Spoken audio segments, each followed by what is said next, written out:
Welcome to This Explainer, brought to you by Forge College. If you've been following along with our Solidity from Zero track, you know we're right in the thick of the events and logging in Solidity course, specifically navigating advanced event handling techniques. Today's focus: designing events for reliable interaction monitoring. Now, I want you to picture a poor, terribly overworked blockchain detective. Their daily grind? Sifting through millions upon millions of completely cryptic transaction logs, just trying to piece together what happened, when it happened, and who did it. Sounds exhausting, right? Well, today, we're going to learn how to make their life a whole lot easier by designing smart contract events that actually make sense. So, here's our blueprint for today's investigation. We'll start with the data dilemma, then compare indexed versus non-indexed data. After that, we'll look at keeping secrets off-chain, taming those pesky duplicate events, putting it all together in a real-world marketplace example, and then we'll wrap it all up. Let's build the ultimate organizational system. All right, let's jump right into part one, the data dilemma, and why finding specific files is such a headache. Remember our last lesson? We optimized our data to save gas, which is great, but now we've hit a totally different wall. Have you ever tried finding a single faded receipt in a literal mountain of unsorted paperwork? Because that is exactly the conflict our overworked blockchain detective is facing right now. Without properly designed events, our off-chain consumer, which is basically our detective, has to step into the massive Ethereum blockchain room and read every single file, line by line, just to find one specific purchase. Actually, scratch that. It's not just slow. Doing a full table scan of blockchain logs at scale is insanely expensive and completely unreliable. We need a better way. Moving on to part two, we need to build an actual filing system. Let's talk about indexed versus non-indexed data. To give our detective a system that actually works, we have to split our data into two distinct categories. Think of indexed parameters like those bright, easily scannable search labels stuck right on the outside tab of a manila folder. They are super visible, but Ethereum is strict here. You only get a maximum of 3 indexed topics per event. That's it. On the other hand, non-indexed data is the rich, dense paperwork stuffed deep inside that folder. To read this non-indexed data, our detective can't just glance at the label as they walk by. They have to pull the entire folder out of the cabinet and scan the full log payload. It really comes down to a technical balancing act. Let's map out these trade-offs.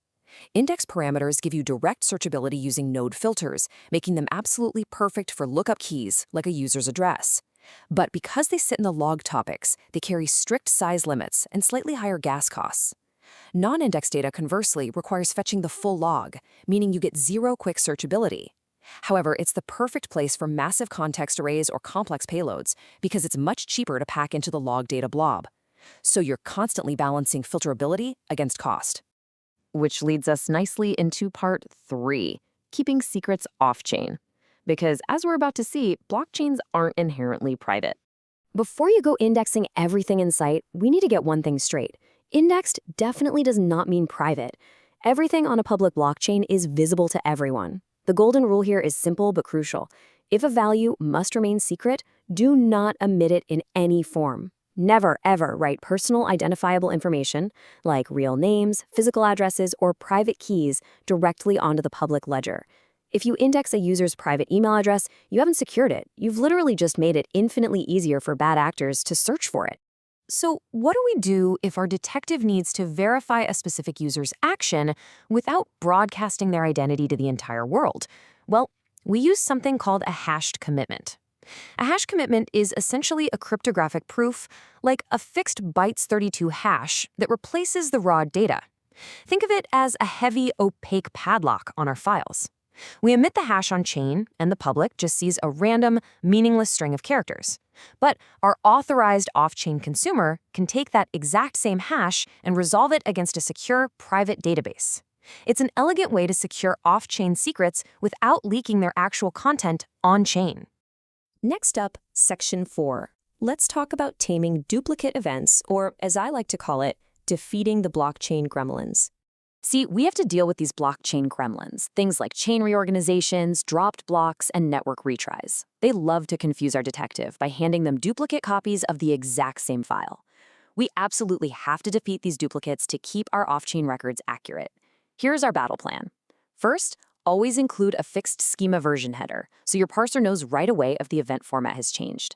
Second, Add monotonic nonces or sequence numbers to track the exact order of actions. Third, and this one is a real game changer, emit deterministic event IDs computed right there on-chain. By hashing the core components of the action, we create a unique, undeniable fingerprint. Finally, we use consumer-side idempotent logic, meaning when our detective sees a file with an event ID they already have logged, they confidently drop that duplicate straight into the trash. All right, part 5. Let's look at a practical application and build a real-world marketplace. Let's apply these new superpowers and see how this builds into an actual off-chain service. Here is the exact workflow a developer uses to purposefully design a smart contract event. Step 1. You've got to identify your query patterns. How are you actually going to search this data? In a marketplace, for example, it's usually finding all purchases by a specific seller. Step 2. Choose your index keys based exactly on those queries. Step 3. Emit the rest of your contextual data and a schema version into the non-indexed payload. And step 4, design deterministic ordering for your deduplication logic. You see, we don't just throw data at the wall and hope it sticks. We engineer it specifically for the consumer. And this right here brilliantly illustrates the interface between on-chain actions and off-chain observers in actual Solidity code. Take a close look at this event schema for a purchase. We have a uint for the schema version, an address for the seller, and a bytes32 for the purchase ID. And notice how all three are carefully marked with that powerful indexed keyword. Following that, we have our event ID, the amount, and arbitrary data sitting outside the index as standard payload. Let's break this machine schematic down a bit more. Why is schema version indexed? Well, it allows our off-chain parsers to evolve quickly. If we upgrade our smart contract to version 2, the old version 1 parser simply ignores the new events. The seller and purchase ID are indexed because they support our most common search lookups. Now notice that event ID is not indexed.